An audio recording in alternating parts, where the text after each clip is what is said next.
scientific panel, so our last formal event of the conference.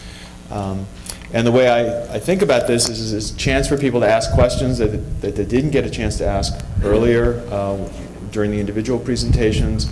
It's obviously a chance to ask new questions, and it's also a chance for interaction among the presenters. So I know that Dr. Masoro has a lot of questions for all of you. I asked him during the meeting. Okay. And, you know, obviously some new things can come up with the interaction. So it's open, and we can go. We have a, you know, don't have a specific ending time, so we can go probably for as long as it takes. That's something I'd like to. Several times during the conference, the subject of exercise versus caloric restriction has come up, and the party line that I always say too is that exercise just doesn't do the same thing. It doesn't extend maximum lifespan. The human data are pretty weak. But I have to say, from the animal data, there really isn't a lot. I mean, we're basing a big conclusion on basically one exercise paradigm and one or two genetic individuals. You know, all these studies that you hear us talking about up here, mostly they're of these inbred mice or rats, which means that you're getting a clone of the same individual, and you're studying many, many, many instances of it. So we haven't tried a lot of different exercise paradigms. Nobody's ever really done intense short-term exercise over the course of a lifetime. So there's a lot of stuff that we really don't know. So to just make the claim that, yeah, we know all about the effect of exercise on longevity and it has very little, I think is premature, but it seems to have sort of shut down discussion of that, and I think that that's probably unfortunate. I won't let you get away with that, Good. Steve. Well, first place, two very different genotypes were studied in rats. One, of course, was the Long Evans that Dr. Hollisey's group dealt with, I think, which is the one that's mostly quoted. Mm-hmm. But McCarter did exactly the same thing with the Fisher, mm-hmm. and got exactly the same kind of information from a very different rat strain. Right, so that's two individuals. Well, well, that's true. I mean, they're both. I don't know about this. Is the Long Evans really inbred? I mean, the Fisher is. I don't know if it's as inbred. But the thing is, they both were doing pretty much the same paradigm, right? Yes, and they did it for a reason that you ought to recognize. Is it used to be that people used to shock the animals on the rear end to make them run on a treadmill.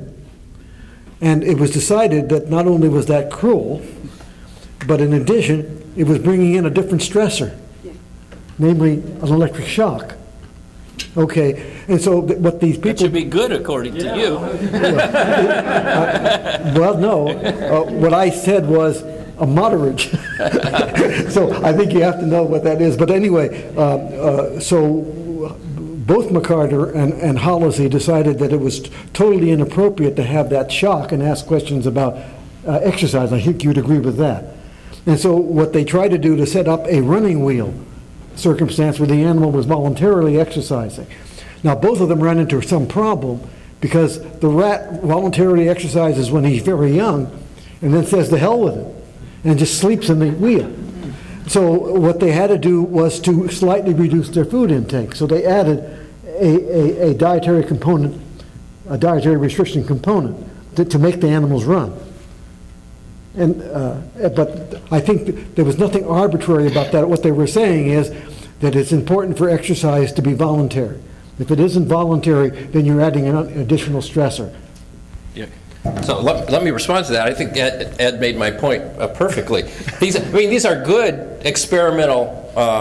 They're good experimental reasons why they've used the paradigm that they have. I'm not arguing that. I'm just given the range of exercises that we can make humans do voluntarily without shocking them.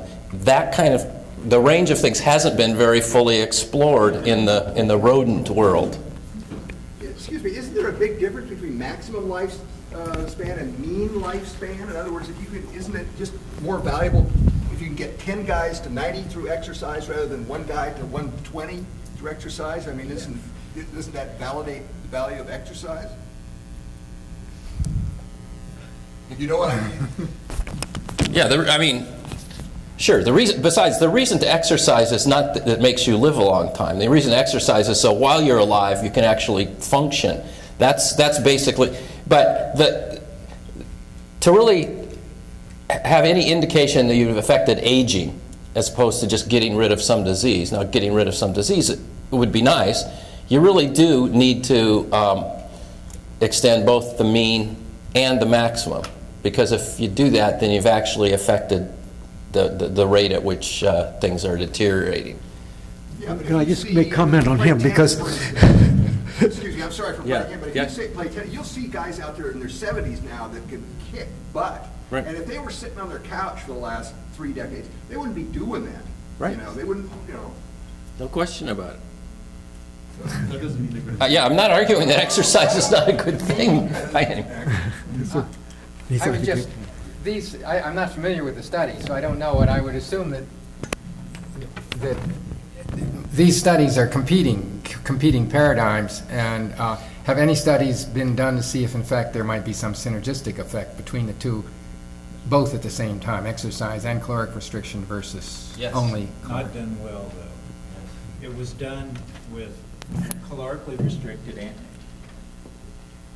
Those studies were done with calorically restricted animals that were sort of at the limits of calorie restriction.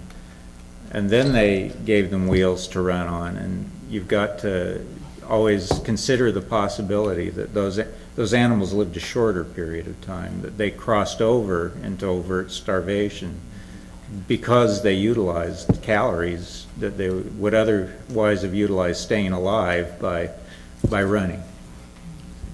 Yeah. I was just going to say there have been several studies on exercise and caloric restriction together, never shown to be additive in any sense, in any of them. Whether they're well done or not. The comment I was going to make was that Steve was the editor of a paper that I published in Handbook of the Biology of Aging, and as the editor, he obviously didn't do his job right, because he let me get away with the idea that age-associated disease is an integral part of aging. And now he says it isn't. He's ancient. I thought you liked my editorial.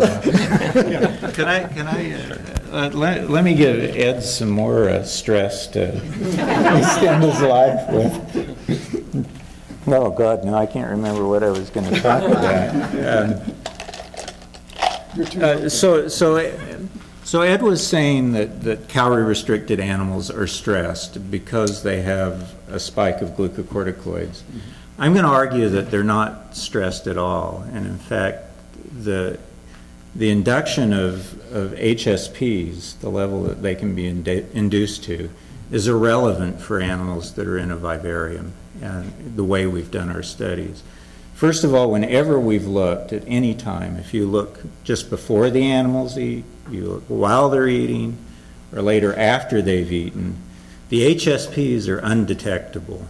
So if you have a vivarium where the expression of the HSPs is important in the survival of the mice, something's gone wrong. The air conditioning system broke down.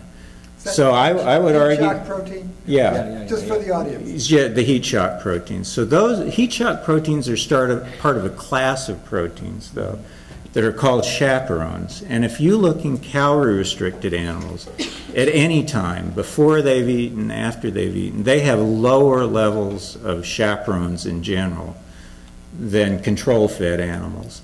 And in fact, chaperone level is controlled by insulin and glucagon levels. We've shown that in papers we published about 10 years ago. Every time you eat, your insulin levels spike and your chaperone levels spike.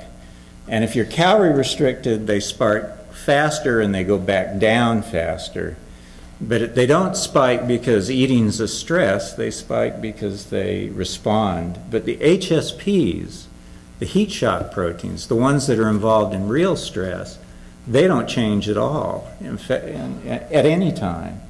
And so I think a lot of this feeling about HSPs have come from the nematode work, where you heat shock them, and the heat shock proteins spike and go back down and disappear again, and the nematodes live longer, some 15, 20 days later.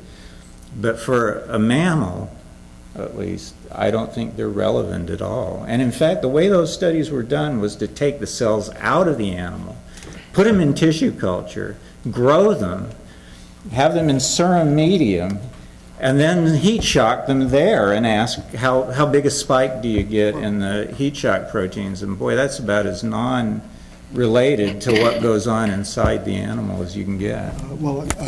In terms of, I think all of your comments are valid, other than the fact that I think that you should realize that Ireland was tremendously interested in getting as close to a primary culture as possible. So it really wasn't growing them any length of time. It was nearly a primary culture. But the culture conditions and serum conditions have a dramatic impact on heat shock proteins, a dramatic impact. I need Ireland here to fight you.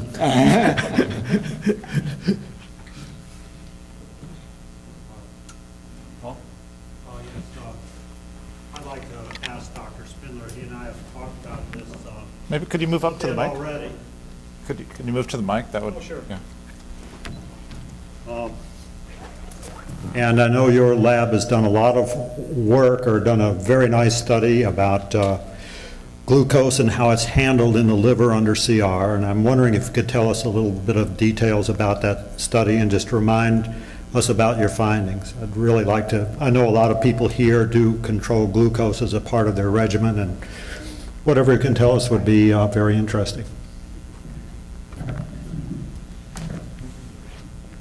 So the first thing I had to tell you is that our studies really didn't ever measure the flow of, actually the flux of nutrients or the effect of insulin directly on those. What we looked at is the level of different metabolic genes after feeding and CR and control. And then we inferred from that what that would mean to the rate of flux of carbon and nitrogen through those systems. And really, if we did it right, we need to go back and measure those fluxes, and I'd like to do that someday.